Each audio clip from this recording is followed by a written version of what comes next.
If you have ever been outside after midnight, in the woods, the desert, even your own backyard, you have probably felt it, that pull to look toward the dark, because something out there already knows your name. Most people think skinwalkers are just campfire stories, old legends, movie monsters, TikTok trends. But the truth is, they are not interested in scaring you. They are interested in wearing you. A voice that sounds exactly like yours, begging for help from the burning tree line. Your face, smiling back at your grandfather from the other side of a bedroom window. A child crying on a perfect 11-second loop, leading you away from camp. A lab camera glitch that shows a coworker crawling on the ceiling in his own loose skin. A dead phone that powers on by itself, only to FaceTime you from right behind your car. Tonight, we are not talking about ghosts or movie monsters. We are talking about the things that copy your voice, steal your memories, and come to your door wearing people you love. These are 5 encounters you were never meant to hear. 5 times something old and hungry got a little too close. Turn your lights off, turn your volume up, and whatever you do, do not answer when something outside calls you by name. Story 1. The voice behind the tree line. The first thing they teach you about wildland fire is that the forest lies. Heat makes sound bend, smoke turns distances into guesses, and when you are 3 days into a shift with lungs full of ash and barely any sleep, your own thoughts feel like they come from somewhere outside your skull. You learn to ignore things. Creaks, pops, shapes in the smoke, until the forest stops lying in general and starts lying about you. We were cutting line along the eastern flank of the fire in northern Arizona, chasing a wind shift that kept trying to outrun us. Night operations, orange glow pulsing through the pines, that dull roar that sounds like a freight train 5 miles away. The air was thick enough to chew.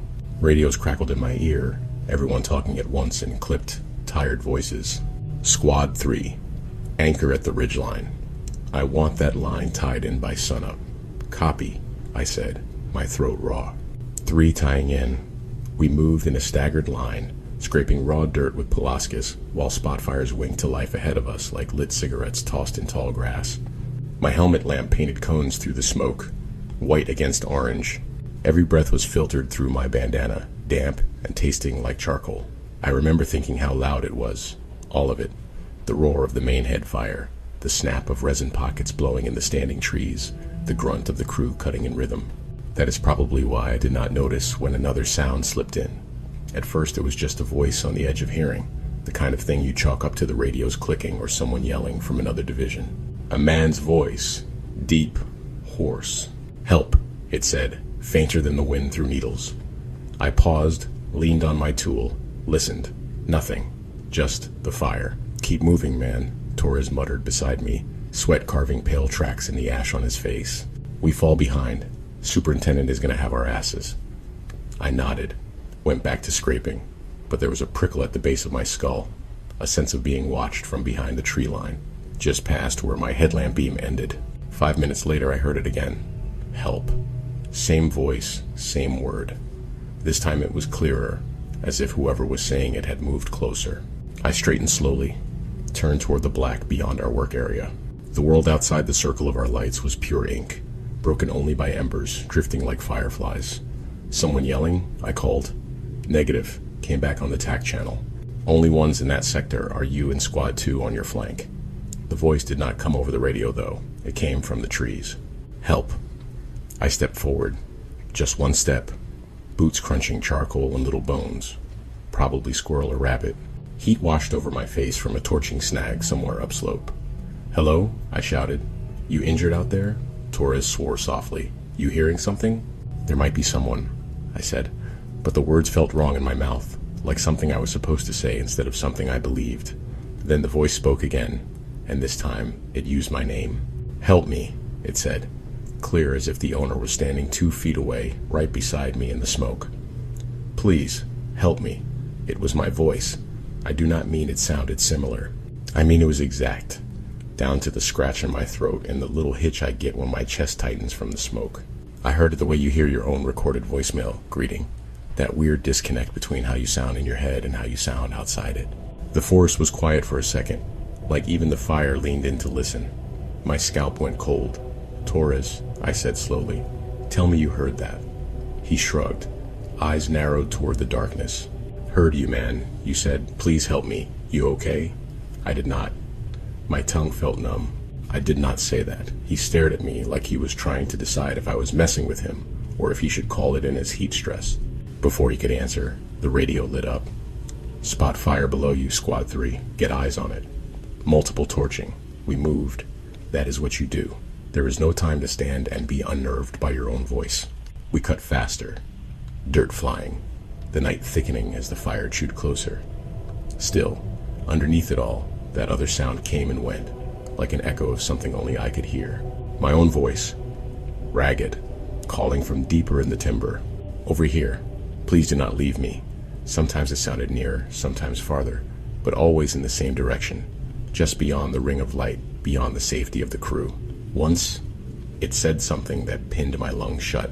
Not again, it whispered in my ear, an intimate murmur that had nothing to do with the wind or the fire. I cannot go through that again. That was mine. Those were my exact words. From a night 10 years ago, when my engine rolled on a brush fire outside Flagstaff and I lay pinned under the cab, listening to my captain bleed out beside me. I had never told anyone what I said that night. I barely remembered saying it. I stopped dead. The forest around me swam, black trunks bending like they were underwater. Yo, Torres said, grabbing my shoulder. I am serious, you good? You are white as a sheet, man. How would you know what I said when the engine rolled, I asked. He blinked. What? The words I said. I snapped. You could not have heard them. No one could have. He let go like I had burned him. His mouth parted, then closed. I have no idea what you are talking about. I wanted to argue. I wanted to demand he admit what I knew he could not possibly know. Before I could, the voice called again. Closer. Much closer. Not again. It breathed from the tree line behind Torres. The smoke swirled, and for a second, my headlamp lit up something pale between the trunks. My own face, watching me from the dark. It was just long enough to pick out the shape of a helmet, a gleam of fire and eyes that were my eyes, a jaw speckled with the same stubble. Then the smoke folded over it, and it was gone. I jerked back, tool raised, heart pounding so hard it hurt.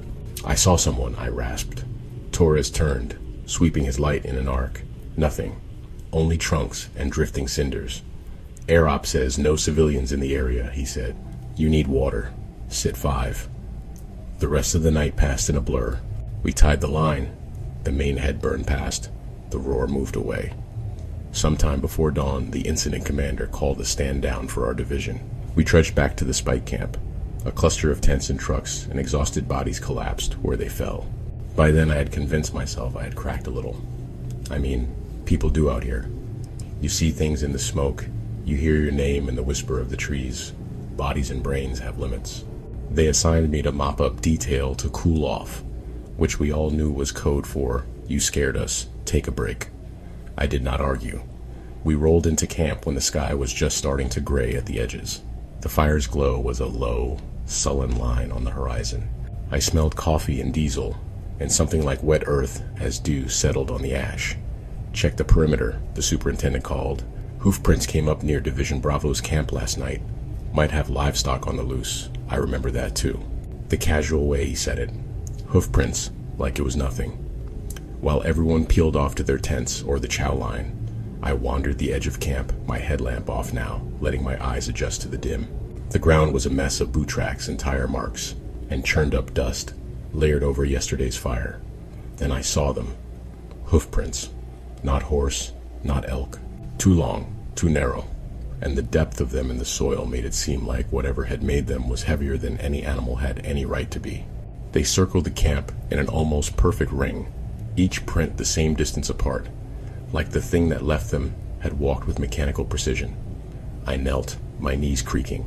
My hand hovered above one of the prints, feeling the way the heat from the fire still seeped out of the ground. That prickling sensation crawled over my back again. I looked up. The prints ringed the camp. Yes, but they did something else, too. Every so often, at irregular intervals, the twin marks of the hooves were joined by a third print. Human, bare. The bare footprints were not from any of my crew. We still had our boots on, laces caked in ash. And anyway, these were too distinct, too clean, each toe pressed like it had stepped in mud, except there was no mud here, only dust and ash and something slicker that I did not want to think about. The human prints did not circle, they cut in. From the tree line, through the camp, between the tents that had been occupied all night. Over by Torres's tent, the prints paused, turned, and went toward mine. My tongue stuck to the roof of my mouth. I followed them slowly, my boots suddenly too loud. One step, another, until I stood at the flap of my tent. The last bare footprint was there, toes pointed straight at the opening. The soil inside the print was darker, damper, as if whatever had stood there was still half in another world. I pushed the flap aside. Inside, my gear was where I had left it, my sleeping bag rolled, my pack open. For a long second, I almost relaxed.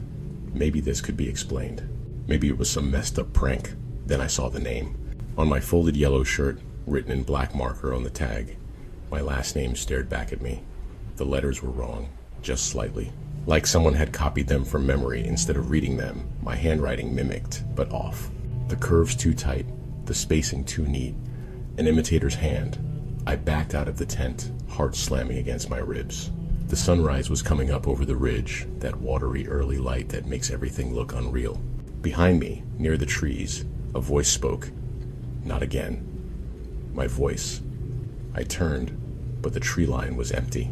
Just trunks, smoke, and shadows that might have been burned branches and might have been something else. I told myself I was done. That after this assignment I would resign, move back to town, get a job where the only fire was on a stovetop. I am still telling myself that.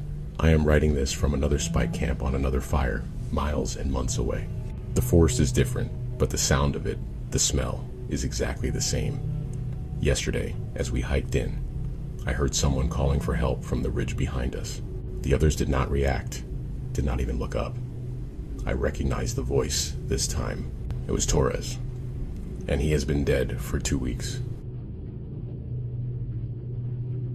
Story 2. Never mention its name. You would be surprised how boring it is to guard the most secure livestock lab in the state. People hear rural research facility and think of mad scientists and glowing vials. In reality, it is long hallways, beige walls, and endless camera feeds of cows on treadmills.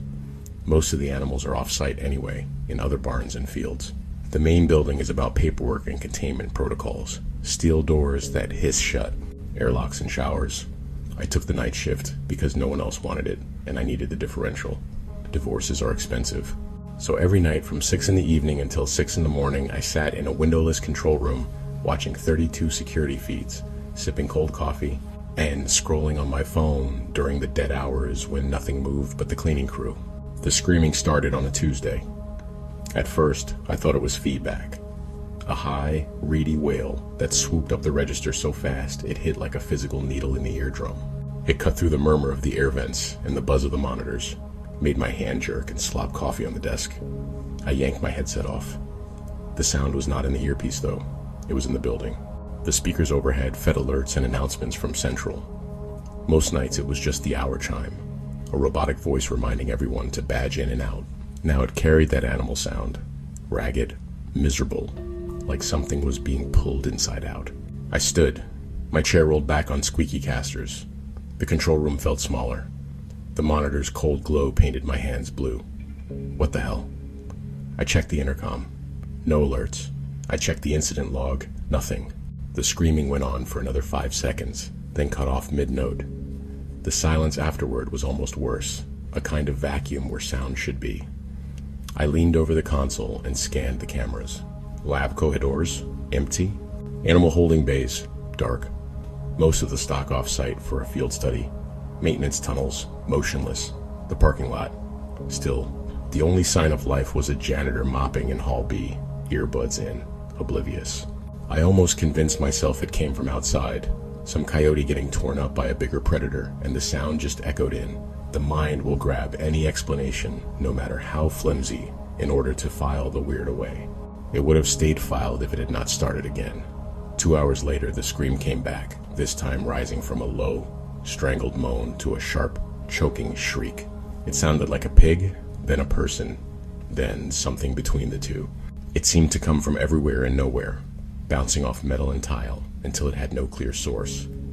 "Control to Lab 3, I said into the radio, my voice steadier than I felt. "You folks hearing that racket? Static." Then one of the techs replied, sleepy, annoyed. "Hearing what, Dan?" I hesitated. "You do not hear that right now?" "Nope. Everything quiet on our end. You sure it is not your stomach?" Laughter in the background. "People on nights find anything funny if it breaks the monotony." "Yeah, copy," I muttered, cheeks burning. The moment I released the button, the scream stopped. I sat back down slowly. The clock on the wall ticked. The hum of the servers filled the room. My heart thudded in my throat like it wanted out. I told myself I was tired, that maybe the building was settling weird, that old concrete can give you some nasty acoustics, that there might be a bat stuck in the vents. I did not tell myself the truth, because that would have required using a name I had not let myself use for 10 years. There is something you should know about me. The name on my badge says Daniel Wright. That name did not exist before I was 23. Before that, I was someone else, someone whose name tasted like iron in my mouth. I changed it after I testified, after I left my old life behind and shaved off the parts that would not fit into the new one. I never told anyone at the lab about the old name. It was not on my paperwork, not on my license, not in any system connected to this building. The thing in the walls knew it. On the third night, the cameras glitched. It started small. One of the feeds froze for a second, then skipped. I slapped the side of the monitor out of habit, as if it was an old TV and not a 6-month-old security workstation. Then, another camera jumped, the timestamp at the top jumping back 3 seconds, then 4, then snapping into sync. The screens fuzzed, cleared, fuzzed again. The janitor in Hall B stretched. Then, in one frame, his arm was too long, fingers skimming the floor, then back to normal in the next frame. I rewound. In the replay, everything was fine. No glitch, no stretch. "Control, this is maintenance," a voice said on the radio. "We are seeing some flickering on the exterior lights. You had anything on your end?" "Affirmative," I said. "Seeing some irregularities might be a power fluctuation." I logged it. "That is what you do. You write things down so they feel less unreal." Around 3 in the morning, the screaming came back, longer this time. It went up and down the scale in unnatural swoops, like someone scrubbing a finger fast over a piano keyboard. Animal, then human, then something that did not fit either column. The sound made my teeth ache. I stared at monitor 7 while it happened. Animal Bay 2, the one that should have been empty, except for a few feed bins and some idle equipment. The camera image flickered. A shadow detached from the corner, stretched up the wall, then dropped to the floor in a tangle of limbs. For a second I thought a person had fallen from the ceiling. The figure scrabbled on all fours, then flattened, hugging the tile like a lizard. Its limbs were wrong, too long in some places, too short in others, as if someone had taken a human outline and stretched it like warm taffy. As I watched, it climbed the wall, not like a person, like something with more joints than there should be. It planted its palms in the long toes of its bare feet and simply skittered upward, body almost horizontal, head turned completely around to look back at the floor. The head wore skin, human skin, pale and loose, as if it had been pulled on but not fitted. The mouth hung at a slant. The cheeks sagged. One eye was slightly higher than the other. In places the skin did not quite reach, and under the edges I saw something darker, leaner, glistening in the harsh fluorescent light. A face I knew. "Dr. Halpern," I whispered. We had been told he transferred to another facility 3 weeks ago. There had been an email, cake in the break room, a new nameplate on his office door. His borrowed face grinned at the camera, the lower lip tearing a little at the corner as it stretched too far. The thing inside waved. My radio crackled. "Control, did someone leave lab access open?" A voice said. "We are picking up unauthorized movement in... Hang on, what the..." The scream overlapped the call, louder than ever, a jagged saw blade of sound. Over it, soft, intimate, I heard another voice. My old name. It spoke it perfectly, each syllable wrapped in a rasp that was almost a purr. I swallowed bile. My hand clamped around the radio so hard my knuckles popped. "Who is this?" I said. "Identify yourself." Silence. The screaming cut off as if a switch had been thrown. The figure on monitor 7 scuttled across the ceiling, its limbs bending in ways that made my own joints throb in sympathy. It reached the camera, leaned in. For a fraction of a second the lens filled with its stolen face, the empty eye sockets behind Halpern's brown irises like tunnels. Then the feed went to snow. Every monitor flashed white, then black, then white again. The control room plunged into total darkness as the overhead lights died. My breath sounded too loud. I tried to steady it, failing. The backup generator kicked in a second later, humming up from the floor like a distant beehive. The emergency lights came on, dim red bars that painted every corner a deeper shadow. The monitors rebooted one by one, their screens cycling through logos and status checks. A video window popped up in the center of the main display, not one of our standard feeds. For one disjointed moment, I thought another workstation had remote connected. Then I saw my own face. The angle was wrong, slightly upward, like a laptop webcam set too low. My eyes stared back at me, tired, ringed in deep shadows. Behind me, the control room looked exactly as it did now, down to the blinking router lights and the half-empty coffee cup. Except I had not initiated any video call. The mouth that was my mouth smiled without my input. It was not a nice smile. It pulled too wide, showing too many teeth. "Long time," it said. The voice was mine, but stretched like old tape, just a little slower than it should be. It did not come from the speakers so much as from inside my skull. "You should not be able to say that," I whispered. On screen, my double tilted its head, curious. "You should not be able to forget your own name." It spoke my old one again, savored it. The sound rooted me to the floor. That name had seen me in a witness stand, sweat soaked under hot lights, eyes fixed on the man I was helping bury. It had seen me move apartments twice, cut ties, live out of boxes. I had killed that name as surely as I had killed the person it belonged to. "I did not tell anyone," I said. "You told me," it replied. The emergency lights flickered. Somewhere deep in the building, something metallic clanged, once, like a door slamming against a frame without closing. The cameras behind the video window came back online. In each corridor feed, I saw the same figure, moving along the ceilings, the walls, the floors, turning corners that did not exist, appearing several frames ahead of itself. In Hall B, the janitor mopped, oblivious. The creature slid along the ceiling above him, skin flapping at the edges of its stolen mask. A hand unfolded from its side, long fingers reaching down. "Stop!" I choked. "You left a lot behind when you changed," my double said. "But not enough." "How did you get in?" I demanded. "This place is locked down. Everything is controlled." "You brought me," it said simply, "when you pretended you were someone else. You left the skin behind and did not bother to see what might crawl into it." The janitor never saw it coming. The long fingers rested on his head for a moment, almost tender, then snapped his neck like it was nothing more than an empty shell. He crumpled soundlessly, the mop clattering beside him. No alarm went off. No system registered a life ending. "Call your name," the thing wearing my face said. "What?" "Say it. Your real name. Call for help." The taste of it sat on my tongue like rust. My throat closed. I am not that person anymore. The building seemed to lean in, listening. The lights dimmed. In the back of my skull, where my childhood and my old address and the sound of my father's laugh lived, something stirred. Another voice, distant but rising, screamed again. The sound was not coming from the speakers or the ceiling. It was behind the walls of my mind, inside the drywall of my memories, clawing to get out. It screamed my old name and begged for help. That was when I understood. Whatever had slipped into the lab wearing Halpern's skin did not just mimic voices. It pulled them, peeled them off people the way it peeled their outer hides. The scream in the vents was not an animal at all.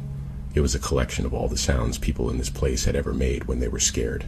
Every whispered secret, every sob, every involuntary gasp during a drill, and somewhere in there, in the mess, was the other version of me, the one who never got away. "Say it," my double crooned. "If you do not, I will." On every screen, the thing on the ceiling stopped and turned toward the nearest camera. Its head snapped to the side in unison, unnatural choreography. All those stolen faces, sagging and stitched, looked at me. I did not say the name. I turned off the main power instead. Every monitor, every light, every hum died. The silence hollowed the building. In the dark, the screaming stopped abruptly, cut off like a throat slit mid-cry. I sat in that black, windowless room with only my own breathing for company. Maintenance switched to manual within 10 minutes. The power came back up in sections, generators whirring. The morning shift found the janitor's body, neck broken in an accident that the cameras did not record. They told me it was stress, that I should take leave, that my version of events did not match the evidence. I agreed. I wanted out so badly, my hands shook signing the papers. I am at home now. Different town, different badge in my pocket. This one for a warehouse job that does not require me to listen to the guts of a building all night. My phone sits on the table. Every night at 3:19 in the morning, it lights up. No ringtone, no vibration. Just a notification that blinks once, then vanishes before I can tap it. I have never seen the number. I have never answered. But last night, for the first time, the screen stayed on for a full second, long enough to show me the caller ID the lab never had to use. The name that lit up was not Daniel Wright. It was the one I thought I had buried, whispering from the other side of the glass, and underneath it, in faint gray letters, the status read, "Video call in progress." Story 3. Grandpa's Visitor at the Window. My grandfather always said there are things you do not talk about, not because they are not real, but because they are. He would sit on the worn couch in his little house on the reservation, hands folded over his belly, eyes on the muted TV, and say it in that calm way of his. You do not whistle at night. You do not point at the stars. You do not say certain words, and you definitely do not say their name. When I was a kid, those rules felt like superstition, old people stuff. I followed them out of respect more than belief. By the time I took his calls seriously, it was too late. I moved off res for college, then for work. I became one of those grandchildren who visits on holidays when their schedule allows. We would FaceTime, his wrinkled face too close to the camera, half his head cut off as he tried to find the right angle. He would ask about my job, my apartment, whether I was eating enough. He never asked if I still remembered the rules. The first time he mentioned the visitor, it sounded like a joke. "Somebody keeps tapping on my window," he said over the phone one night. It was late. I was still at my desk at the software company, the glow of 3 monitors painting my cubicle in blue light. Every night, around 2, little tap, tap, tap, like this. He knocked something on his end, 3 soft knocks. "You call tribal police?" I asked. "Could be kids messing around." He said. The non-committal sound he used when he thought I was missing the point. "Maybe. Do you see anyone?" "Not really," he said. "Just a shape. Sometimes I hear it laughing." I spun my office chair, stared at the city lights outside the 23rd floor window. My reflection hovered against the glass, double exposure over skyscrapers and the red eye of a distant plane. "Well, if it is a person, you should not be checking it out alone," I said. "Call someone, okay?" "Okay, Shiazi," he said. "My little one. You working too late." We hung up. I did not think about it again for a while. Work had a way of narrowing my world down to ticket numbers and deadlines. 2 weeks later, my aunt called. "Your grandfather fell," she said. "He was outside in the middle of the night. The neighbor found him by the window well. He is okay, just bruised, but he keeps talking about someone at the window." Guilt flared in my chest. "Is someone harassing him?" "We checked," she said. "No footprints, no tire tracks, just his. You should come down this weekend if you can." I booked a flight. The res night sky always takes my breath away after the city. The way it is heavy with stars, the Milky Way, a smudge of light so dense you could almost scoop it with your hands. Grandfather's house sat a little apart from the others, a single-story rectangle with chipped white paint and a sagging porch. The juniper tree beside his bedroom window was bigger than the last time I saw it, branches scratching the siding when the wind blew. He hugged me with surprising strength. His hands smelled like cedar and coffee. "You look tired," he said. "Too much computer. You look like you fought the ground and lost." I shot back, gesturing at the purple bruise on his cheek. "Ground hit me," he agreed with a grin. "Come, I show you." He led me to the bedroom. The curtains over the window were thin, the floral pattern faded, but I could see the outline of the tree through them, the twigs that brushed the glass when the wind gusted. "Right there," he said, tapping the sill. "Every night, 2 o'clock, tap, tap, tap." "Probably the branches," I said. He gave me a look I remembered from childhood, the one that said I was being smart in the wrong way. "Branches do not say your name," he said. The back of my neck prickled. "It said your name?" He sat slowly on the edge of the bed. The springs creaked. "At first, just tapping," he said. "Then, second night, I hear my name, like you would say it, soft. Then other nights, different voices. Your mother, your aunt, you." It took effort not to glance at the window again. Maybe someone is playing a recording. Why? He asked. His voice was not angry, just patient. Who would do that to an old man who already has trouble sleeping? Why do that if not to get something from me? What would it want? He hesitated. His gaze flicked to the window, then back. It wants me to open, he said. It asks, so polite. Let me in, Shinali. Over and over. I did not say the first thing that hit my tongue, which was that this sounded like dementia. Grandpa was sharp, but he was old. Old minds slip. Instead, I said, have you told the medicine man? He shook his head once, sharply. We did not talk about it, you know that. We spent the evening cooking and talking. The house smelled like fry bread and green chile. My aunt came over with her kids. We watched some game show on TV, laughed when Grandpa shouted answers at the screen in Navajo. For a while, the stories about the window visitor felt like just that, stories. Little weirdnesses you live with in old houses. When everyone left and the house grew quiet, I felt the day's stiffness in my shoulders. Grandpa insisted I take his bed. He would sleep in the living room recliner. I am closer to the bathroom there, he said, waving off my protests. I lay awake in his dark bedroom, listening to the wind move over the land. There is a particular kind of silence on the res at night. Not empty, but layered. Insects, distant dogs, an occasional car on the highway, miles away. I must have drifted off, because the next thing I remember is the tapping. Tap, tap, tap. I surfaced from sleep with my heart already beating too fast. Some animal part of me recognizing the sound before my conscious mind caught up. The digital alarm clock on the nightstand glowed 2:03 a.m. in dull red numbers. Tap, tap, tap. 3 little knocks, right next to my head. The curtains billowed slightly, though I could not feel a draft. The tapping came again, a little more insistent. Shi-ya-ji, a voice whispered through the glass. Open the window. My name, spoken in my mother's voice. Perfect. The lilt at the end, the way she softens the second syllable. My mouth went dry. Grandpa? I called, my own voice small in the dark. No answer from the living room, just the ticking of the clock and the soft creak of the house settling. Open, please, the voice said. It is cold. I knew my mother was in Phoenix, 3 states away. I had spoken to her before I got on the plane. Logic lined itself up neatly in my head, facts in a row, and still, my body wanted to move. To slide out of bed, to put my hands on the cold metal of the window latch, to obey that familiar tone. I stayed where I was. You are not my mother, I said, the words catching on my teeth. Silence. Then, in a different voice, Shi-ya-ji. Grandpa's this time. Weak, pleading. Please. I fell. Help me back inside. The curtain fluttered. A shape leaned against the glass from outside. A forehead, blurry. Then the outline of nose, cheek, mouth. I squeezed my eyes shut. Every story my grandfather ever told me crowded into my brain. Warnings about things that borrowed shapes and sounds. Things that called your name in the night and made you want to give yourself away. Something scraped lightly down the length of the window, a sound like nails or claws. The voice, that was my grandfather's, turned coaxing. Do you not love me? It asked. You left for so long. Come see me, just for a moment. I bit my tongue, until I tasted blood. My hands were fists in the blanket. I turned onto my side, away from the window, like a child hiding from a nightmare. Then I heard Grandpa's real voice from the living room. Go away, he called, hoarse but firm.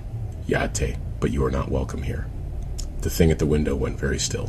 When it spoke again, its voice was wrong. Too many tones at once. My mother, my aunt, my childhood friend, all layered and out of sync. We will see you on the road, it said. Shi-ya-ji. The tapping stopped. In the morning, Grandpa looked older. Deep grooves bracketed his mouth. He moved more slowly, like he had been up all night pushing against invisible weight. You heard it, he said simply, when he saw my face. Yes, I said. He nodded, unsurprised. It has been coming more. It is impatient. You need help, I said. Move in with Auntie, or come stay with me in the city, somewhere with more people. He smiled, but it was sad. You think there are no windows in the city? I opened my mouth, closed it. We could at least have someone sit with you at night. I tried. You should not be alone. You stayed, he said. It came anyway. It will keep coming. That is what it does. I flew back 2 days later. Work did not stop because my grandfather had something old and hungry knocking on his glass. I called every night for a week, then his deadlines piled up. The last time I spoke to him, he sounded tired but cheerful. "I am going for a drive tomorrow," he said. "Your aunt will take me to town, maybe buy me some Navajo tea." "Send me a picture," I said. The next day, my cousin called instead. Her voice was flat, shock, numbing the usual emotion. "They found his truck," she said, "on the road by the highway. Driver door open, engine still running. My legs went weak. Is he okay?" "They cannot find him," she said. "They think he wandered off after a stroke or something. We are all out looking." I booked another flight. On the drive from the airport to the res, the highway unspooling in long, empty stretches, I saw a hitchhiker. At first, I did not register anything odd. Just a figure walking along the side of the road, thumb out. The sun was low, painting the sky in oranges and purples. The person wore a plaid shirt and jeans, head bare under the hard light. As I got closer, a weird tightness gathered behind my eyes. The hitchhiker turned to face my car. I hit the brakes so hard my seatbelt locked. It was me. My own face, my own body, down to the old band tee I had worn the night before and tossed in my suitcase. The skin did not fit right. It puckered at the jawline, sagged a little at the cheeks. The eyes were mine, but the way they focused was not. Stringy dark hair hung around the face, my hair, but longer, like someone had pulled it out from the inside. Around the neck, on a rawhide cord, hung my grandfather's turquoise pendant, the one he always wore. Its mouth opened in a grin that showed too many teeth. "Shiaji," it called, perfectly in my voice. "Give me a ride." I slammed my palm on the horn. The sound shattered the evening stillness. In the instant I blinked, it was gone. The side of the road was empty. Just dust and scrub and the distant shape of a wind-torn billboard. My hands shook all the way to the house. They never found my grandfather. No footprints, no tracks. It was like he stepped off the road and into the air. The official story is that he got disoriented and wandered, and someday, maybe, someone will find bones and say, "Ah, here he is. I know better." I kept his phone after the funeral. I do not know why. Maybe I thought some part of him would still be in it, in old texts and photos. Last week I charged it for the first time. The background was a picture of the two of us from years ago, my face younger, his less lined. There was one unheard voicemail, time-stamped 2 nights before he disappeared. The caller ID showed his own number. With my thumb hovering over delete, I hit play instead. Static. Then my voice, warped just slightly out of tune, speaking words I do not remember saying. "Let me in, Shinali," it said. "Please. It is cold out here. I live on the 23rd floor. My windows do not open wide. They say that makes us safe. Sometimes, at 2 in the morning, I hear a soft, patient tapping on the glass. Tap, tap, tap." Story 4. The Campground with the Wrong Sounds. If you have never camped in the desert, there is something you should understand. People talk about the quiet, but it is not really quiet. It is more like the volume of the world has been turned down everywhere except inside your own head. Your thoughts get loud out there. Every creak of your sleeping bag, every cough from the next tent, every tiny gust through dry grass sounds magnified. So when you hear a child crying in the distance, you know it is not your imagination. There were 5 of us on that trip to Utah, crammed into 2 cars and 1 group campsite. Me, my girlfriend Lila, our friend Mason, and a couple named Beth and Jay who were always either touching or fighting, sometimes both. We were all city people who liked to pretend we were outdoorsy as long as there was a cooler full of beer and the promise of service again on Sunday. The campground was just outside one of those national parks people post on Instagram. Huge red cliffs, slots of shadow where the sun never quite reached, sky so wide it felt like you could drown in it. Our site was at the edge of the official loop, up against BLM land that stretched dark and empty all the way to the horizon. The ranger had warned us in that bored, practiced way. "Stay inside the marked sites at night," she said, sliding the map across the counter. "Do not follow sounds. Coyotes will call back, and sometimes people think it is a person." Mason grinned and gave me a subtle elbow. "Hear that, Nate? Do not follow sounds."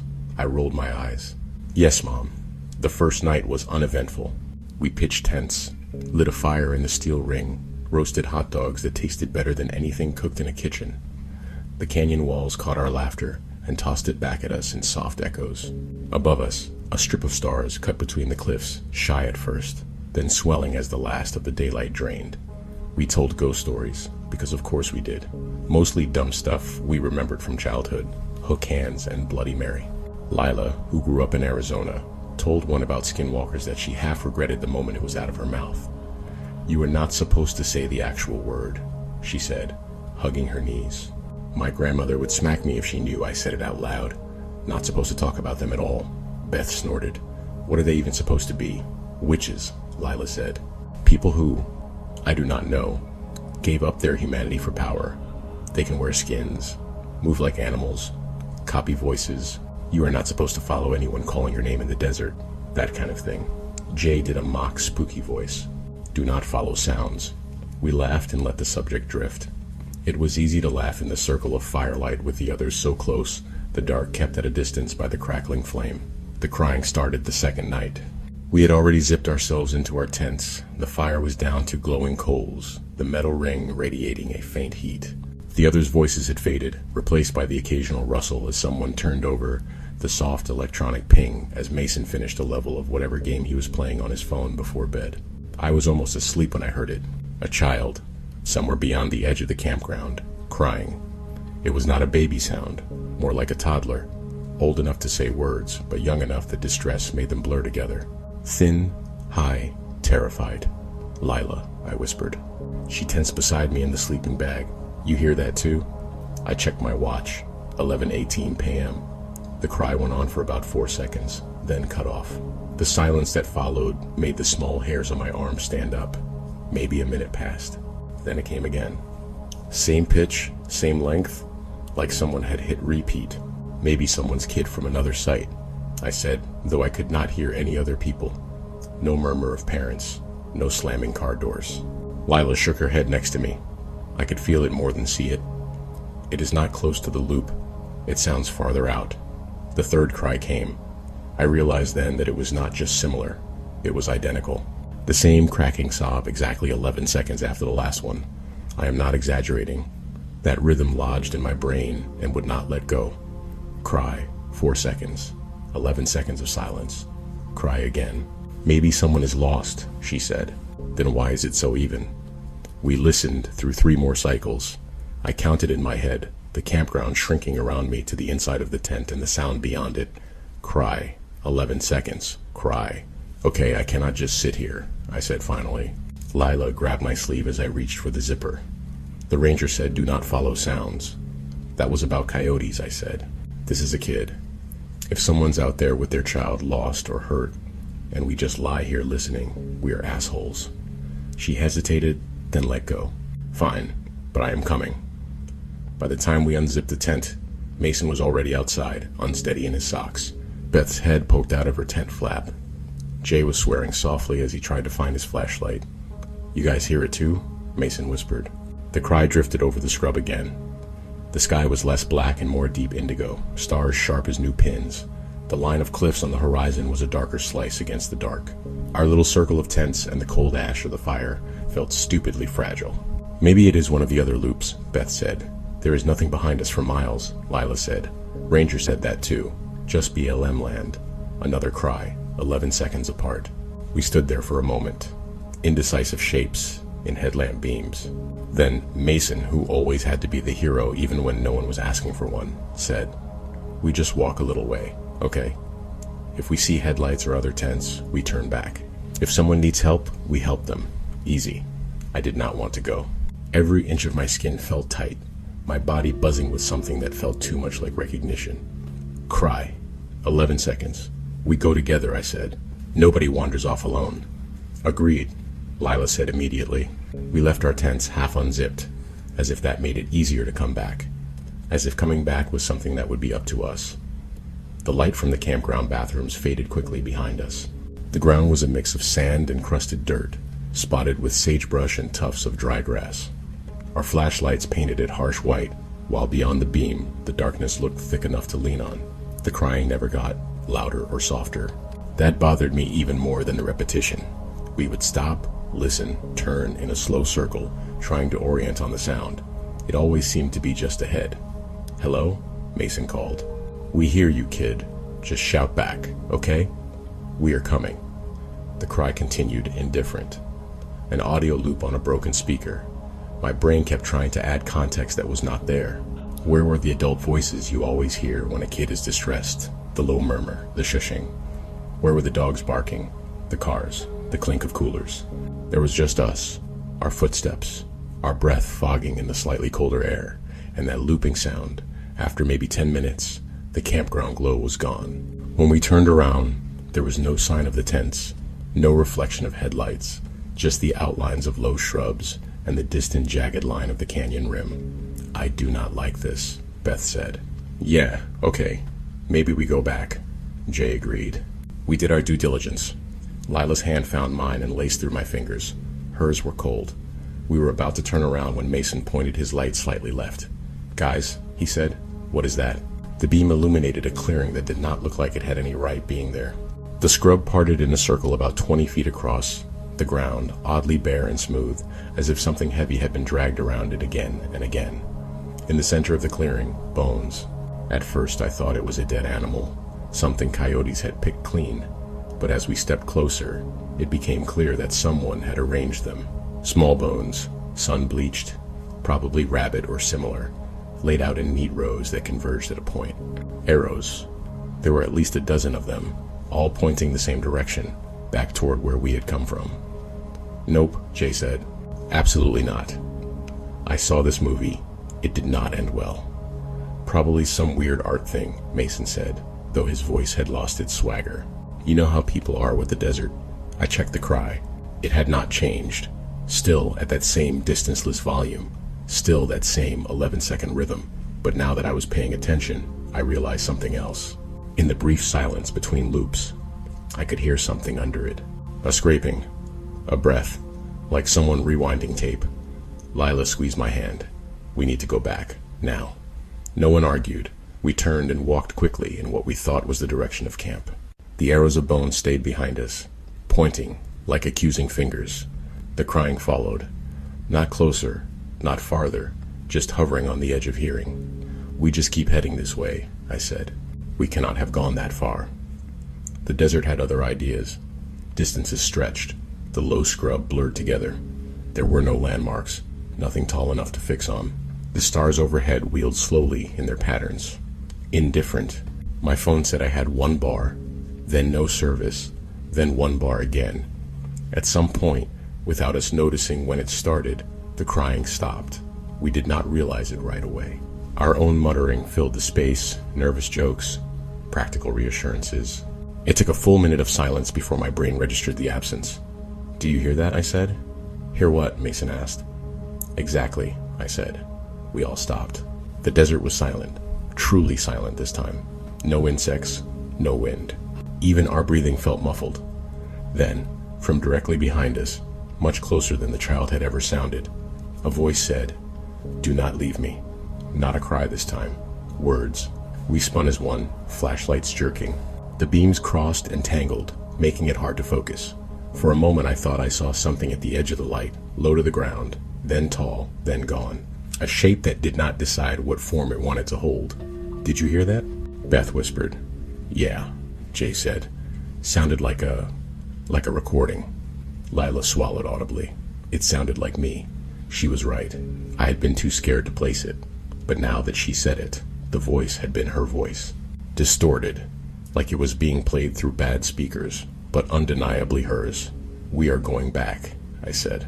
"No more wandering, just straight line. The stars are there. The road is that direction. Even if we miss the campground, we will hit something." No one disagreed. We walked. I checked my watch. Midnight now. My calves ached. The sand seemed to grab at my boots. Behind us, spaced at uneven intervals, the voice started again. "Wait for me," it called, sometimes like Lila, sometimes like Beth, sometimes like a stranger. The words were always just a little too clear, not shaped by distance or terrain. We did not look back. Looking back felt like stepping into a rule you did not want to test. By the time we finally saw the faint glow of the campground bathrooms again, My shoulders were up around my ears with tension. Relief made my knees weak. "See," Mason said, laughing nervously. "We were fine, just got a little turned around." Lila did not laugh. Her eyes were locked on something beyond our tents. Our shoes. We had left them by the tent doors, kicked off before climbing into sleeping bags. Now they were lined up in a perfect row between the tents, each pair neatly placed side by side, toes pointed toward the fire ring. My sneakers, Lila's boots, Mason's trail runners, Beth's sandals, Jay's worn hiking shoes, and one more pair, children's shoes. Small, scuffed, covered in reddish dust. Nobody moved. My headlamp buzzed faintly. The air felt thick, heavy, like it wanted to press us down into the ground. "We did not leave them like that," Mason said finally. "We did not line them up. No one else has been here," Beth said. "Maybe one of you is screwing with us," Jay snapped. "Very funny, okay? You got me. Ha ha." His voice wavered on the last syllable. "I did not touch them," Lila said. "Swear on my grandmother's grave." I believed her. I believed all of them. The tents, the fire ring, the picnic table with our half-unpacked cooler, all of it looked the same as we had left it. Only the shoes had moved. Only our tracks led to them. I stepped forward carefully. The ground around the shoes was smooth, but as I got closer I saw faint impressions between them, like someone had walked there barefoot with very narrow feet. The prints were wrong, almost elongated, like hooves that could not decide if they wanted to be human. Something inside me said, "Do not follow this thought. Do not give it a name." We did not sleep much that night. We climbed into our tents, zipped them all the way, and lay there stiff, listening. At 2 a.m, right on cue, the crying started again. Cry, 11 seconds. Cry. But this time, it was not out in the scrub. It was just outside our tents, moving slowly, circling. "Mom," it sobbed in a half-dozen different voices. "Mom, it hurts. Mom, please." Lila's hand found mine, where it rested on my chest. She was shaking. I realized I was shaking too. We did not go outside. We did not call out. The footsteps, soft and bare and slightly wrong, padded past our heads, stopped here and there, then moved on. The crying never broke rhythm. I watched the tent fabric above me, certain I would see the outline of a small hand press against it from the outside. Certain that if I did, I would either claw my way through my own skin trying to escape or unzip the tent and invite it in. Neither happened. Around 4, the footsteps stopped. The crying cut off mid-sob. Dawn came as a gray smear on the horizon, then pink, then gold. Birdsong finally returned. We packed in silence. No one brought up staying the extra day we had planned. No one mentioned the bones, or the shoes, or the voice that had worn the shape of our names. As we pulled onto the highway, I checked the rearview mirror. The campground receded between the cliffs, tents and picnic tables shrinking to toys. For a second, just a second, I saw a small figure standing at the edge of the BLM land, right where the scrub turned to open gravel. It looked like a child. Too thin, limbs a little too long, head tilted. It lifted an arm, as if to wave. Then we rounded a bend, and it disappeared behind Red Rock. We do not talk about that trip. When pictures from it come up on my phone, I swipe past them quickly. Sometimes, though, late at night in my apartment, when the traffic noise thins and the world seems to hold its breath, I hear it again. Cry. Silence. 11 seconds. Cry. Always the same. Always at the edge of hearing. I do not follow sounds anymore. I am afraid that one night my phone will light up on its own. The voice will come not from the desert but from the speaker, and I will hear my own voice looped in with the others, begging someone else out there to come find me. Story 5. Dead battery, full signal. The night my phone rang with a dead battery, I had already had a bad enough day. It started with the promotion I did not get, the one my manager had been dangling in front of me for 6 months. There was a meeting, a lot of corporate talk about restructuring and resource allocation, then someone else walked away with the title and the pay bump. I left the office with a tight jaw and a headache, drove out of the city just to drive, no real destination in mind. I told myself I would burn anger out on the highway, let the empty miles smooth me out before I had to go home and pretend to be fine. I should have turned back when the gas gauge dipped lower than I liked, but stubbornness is a hell of a drug. I told myself there would be a station at the next town, then the next one. By the time I realized there was no next anything, only a long stretch of desert road between nowhere and nowhere, the engine coughed. "Come on," I muttered. Patting the steering wheel like that ever helped. The car wheezed, sputtered, then went silent. The power steering died, the headlights dimmed and cut. I coasted to the shoulder, dust pluming in the rearview mirror. I sat for a moment with my hands still at 10 and 2, listening to the ping of cooling metal. Outside, the night pushed up against the windows. No street lights, no neighboring cars, just a cracked 2-lane ribbon and low scrub fading into darkness. "Okay," I said aloud. "It is fine. Call for a tow." My phone had been on its last leg since mid-afternoon. The battery icon glowed red, single-digit percentage. I plugged in the portable charger I kept in the console and saw the familiar notification. No power. Of course, I had forgotten to charge the charger. I checked my signal, more out of habit than hope. 1 bar, flickering. Enough to maybe get a call out if I was quick. I dialed roadside assistance, recited my membership number, tried to describe my location with mile markers in the last town I had seen. The call dropped 3 times. Each time I called back, the battery percentage shrank, like sand sliding out of a broken hourglass. Finally, the woman on the other end said, "Okay, I think I have you pinned. Someone will be out as soon as they can. If you lose signal, just stay with the vehicle." "Thank you," I said. The phone vibrated once, then went black in my hand. No graceful power down, no low battery warning, just dark. I held the side buttons, tried plugging and unplugging the dead charger, cursed at it, nothing. The highway was silent. A single line of stars arched overhead. No headlights on the horizon, in either direction. I locked the doors more for the illusion of safety than anything. I had enough signal when I was still connected to hear the woman say it could be a couple of hours before anyone got to me. Terrain, other calls, shift change. I reminded myself that people got stuck like this all the time and lived. I cracked the window an inch and let the cool desert air wash some of the stuffiness out of the car. The sky looked huge through that narrow strip, too many stars to be comforting. There is a certain kind of quiet that only exists that far from everything. Not total silence, but the absence of human sound. No engines, no music, no hum of power lines. Just the faint tick of the cooling engine block and a whisper of wind over sand. Somewhere out there, a coyote yipped. Another answered, farther away. "See," I told myself. "Just nature. Nothing out here cares about you." I must have drifted in and out without fully committing to sleep. At some point I checked my watch. Midnight. My eyelids felt gritty. I tilted the seat back a notch, adjusted the jacket I had thrown over myself. That was when the phone lit up. I jumped, heart slamming my ribs. The screen shone from the passenger seat where I had tossed it. I had not plugged it into anything. It lay there, black cord, limp, dead charger beside it. Its display came on in that smooth, confident way it does when you pick it up with full battery. I had not picked it up. The lock screen showed 98%. I stared at that number, my brain trying to file it somewhere. 98. Not charging, not the little lightning bolt icon, just full. Like it had been sitting on a wireless pad all day. For a second, relief washed over confusion. Working phone. I could ping my location again, text someone, scroll mindlessly until the tow truck came. Before I could reach for it, the ringtone started. Not my usual tone. I keep mine on a generic chime, something soft and forgettable. This was the default one the phone shipped with, the one I had switched away from years ago. High, insistent, cutting. Incoming call. The name on the display made my throat close. My sister. She lived 3 states away. I talked to her almost every week.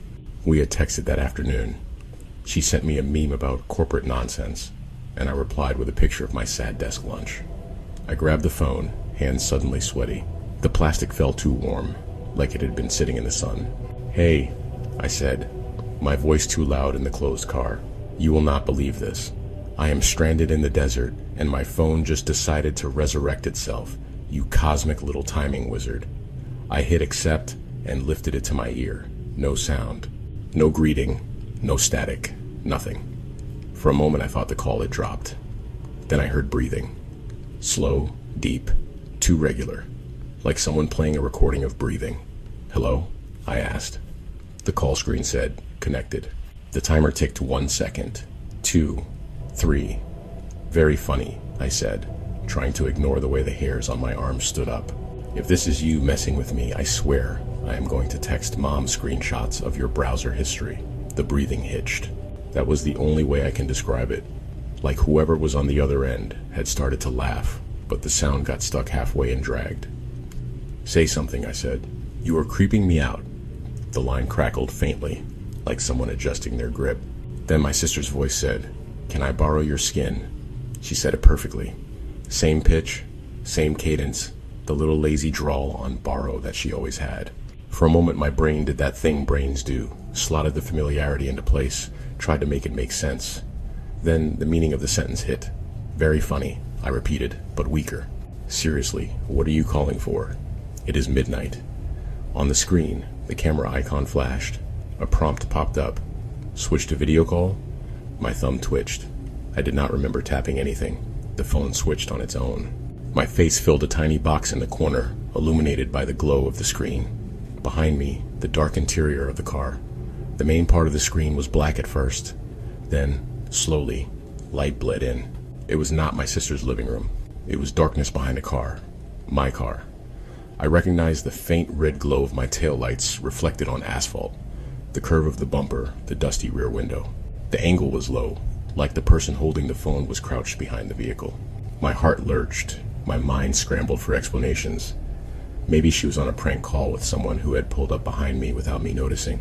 Maybe I had dozed longer than I thought, and a car had arrived without its headlights on. The breathing grew louder, as though the speaker on my phone had been turned up, though I did not touch the volume. Stop it, I said. This is stupid.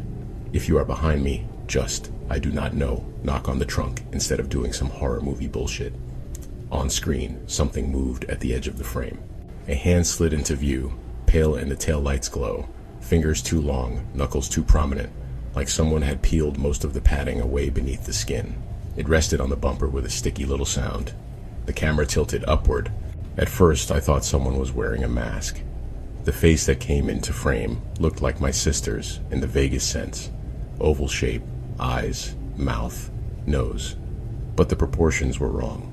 The skin did not cling right. It sagged in some places, stretched tight in others, like someone had pulled it on over a skull that did not quite match. The corners of the mouth puckered. The nostrils flared too wide. The eyes were familiar in color, same dark brown, but they did not blink. They just stared into the camera lens with the unfocused intensity of prey animals. "Kate," I said, my voice a dry rasp. "If this is some filter, it is not funny." The borrowed face smiled. The cheeks split slightly at the seams, tiny cracks appearing near the ears. Something darker glistened under the edges. "Can I borrow your skin?" it asked again, this time slower, savoring each word. Behind that too wide smile, the teeth were wrong. Not monstrous, no fangs, nothing cinematic. Just too many of them, jostling for space, some crooked, some sharp, as if they had been collected from different mouths. I fumbled for the car's interior light switch with my free hand, needing to see, to prove to myself there was no one actually outside. The switch clicked. Nothing happened. The car remained dark except for the cold glow of the phone. "Look behind you," the thing suggested, almost gently. On screen, the camera flipped from rear-facing to selfie mode for a moment by itself. I saw my own face again, eyes wide, lips pale. Then it flipped back. This time, the perspective had changed. The phone on the other end was closer to the trunk, angled so that the top half of the rear windshield filled the frame. Beyond the glass, through the back window, I could see the faint outline of my own headrest and shadowed shoulders. Something moved in that shadow. A pale arc, like fingers drumming on the inside of the glass, except my hands were very much in front of me.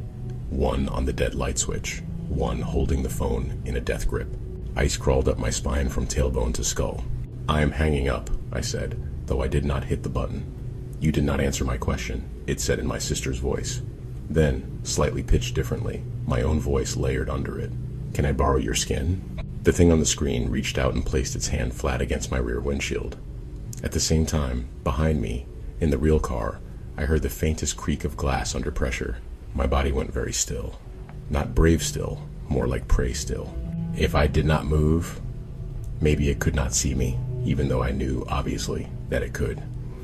The skin on the hand, in the video, shifted. It slid, just a little, like a glove that was too big. For a heartbeat, I glimpsed what lay beneath, a darker surface, slick with something that caught the taillight glow and reflected it back in thin, wet lines. "Stop it," I whispered. The thing tilted its head, the neck creaking audibly through my phone's tiny speaker. "You keep trying to talk to the wrong part," it said. "You keep thinking this is about your sister, your job, your car. The skin is just what you see. I am asking nicely because I am polite. For now." My thumb finally connected with the red hang-up icon. The call screen vanished. The phone instantly went black. No slow fade, no confirmation, just dead. Again. My own reflection stared back at me in the dark glass of the powered-down screen.